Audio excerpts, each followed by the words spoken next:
মানবাধিকার সময় সময়ে স্থানকাল বিভিন্ন জায়গায় লঙ্ঘিত হয় বিশ্বের বিভিন্ন জায়গাতে, এবং আমাদের দেশে বিগত এক যুগের বেশি সময় যে মানবাধিকার অধিকার লঙ্ঘিত হয়েছে সেটা চরমতম পর্যায়ে গিয়েছে, এবং এমন পর্যায়ে গিয়েছে মানুষ কথা বলার পর্যন্ত অধিকার হারিয়ে ফেলেছে, গণতন্ত্রের সমস্ত অধিকার হারিয়ে ফেলেছে, বিচার থেকে বঞ্চিত হয়েছে। এখানে আইনের লোক অনেকে আছেন, আমি জানি ব্যক্তিগতভাবে আমার কিছু ঘটনা আছে। এমন পর্যায়ে গেছে বিচার ব্যবস্থা, মানুষের অধিকার এমনভাবে লঙ্ঘিত হয়েছে, মানুষকে প্রত্যেকের কথায় কাজে মানুষকে বিচারের সম্মুখীন করেছে, অন্যভাবে তাদেরকে কষ্ট দিয়েছে। এমনও আছে যে কোনো ছোট ঘটনায় পুলিশকে ফোন করা হয়েছে যে আমি পাঠাচ্ছি একজনকে, তার জন্য কাগজপত্র রেডি রাখেন। তার পুলিশ উত্তরে বলতেছে স্যার পাঠা দেন, কাগজ রেডি করা আছে, নামটা পাঠা দেন। এমন পর্যায়ে আমাদের দেশের আইন এবং বিচার ব্যবস্থা ভূমিত হয়েছে। সুতরাং সেখান থেকে আল্লাহ পাক আমাদেরকে মুক্তি দিয়েছে।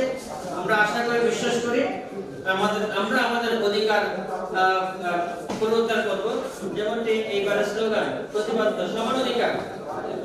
আমরা অধিক অধিকার চাই না, অতিরিক্ত অধিকারও চাই না, যেটা আমার ন্যায্য পাওনা, মানুষ হিসেবে যে পাওনা সেটা আমরা নিশ্চিত করতে চাই, আমরা নিশ্চিত করতে চাই।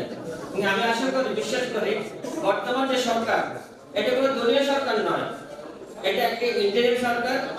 আমরা কোনো কারণ ম্যান্ডেট নিয়ে এখানে প্রতিপালনের জন্য আসি নাই, আমরা মানুষের অধিকার প্রতিষ্ঠা করার জন্য আসছি।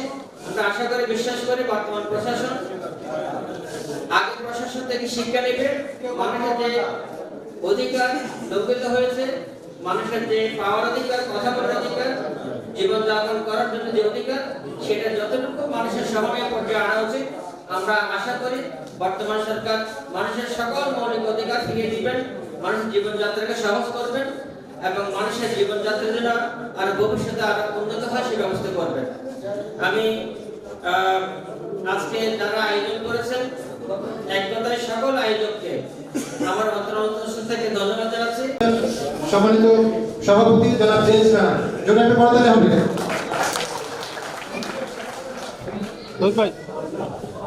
আসসালামু আলাইকুম। আন্তর্জাতিক মানবাধিকারের দিবস সামাজিক বিষয় মানবাধিকার সংস্থা কর্তৃক আয়োজিত আজকের অনুষ্ঠানে যিনি প্রধান অতিথির আসন অলঙ্কৃত করেছেন, তিনি দেশ গড়ার কারিগর, যিনি আলো শুধু চড়া, যিনি আমাদের মতো ব্যক্তিদেরকে শিক্ষা অর্জন করেন। অনেক ব্যস্ততা থাকা সত্ত্বেও এবং আমাদের পিসি মহোদয় না থাকার সকল চাপ ওনার উপর পড়ে, তারপরে উনি এই ব্যস্ততম থাকার পরও উনি আমাদেরকে সময় দিয়েছেন। এই জন্য আমি এবং সংস্থার পক্ষে ওনাকে কৃতজ্ঞতা জানাই। উনি হচ্ছেন আমাদের প্রফেসর ডাক্তার মোহাম্মদ মাহফুজুর রহমান। আমাদের মাঝে আরো একজন ব্যক্তি উপস্থিত হয়েছেন, যিনি ক্লান্তি লগ্ন মুহূর্তে দেশের যখন অবস্থা খুবই খারাপ, যখন সাভারের দুইটি থানা জ্বালিয়ে দেওয়া হয়েছে, সাভারের অবস্থা খুবই খারাপ অবস্থায় ছিল, এই সাভার উপজেলার যিনি এত সমস্যা থাকা সত্ত্বেও দায়িত্ব গ্রহণ করেছেন এবং তিনি নির্ভীকভাবে একটা বন্ডিং সৃষ্টি করেছেন এবং খুব সুন্দর কার্যক্রম করে আজকে একটি পরিবেশ সৃষ্টি করেছেন।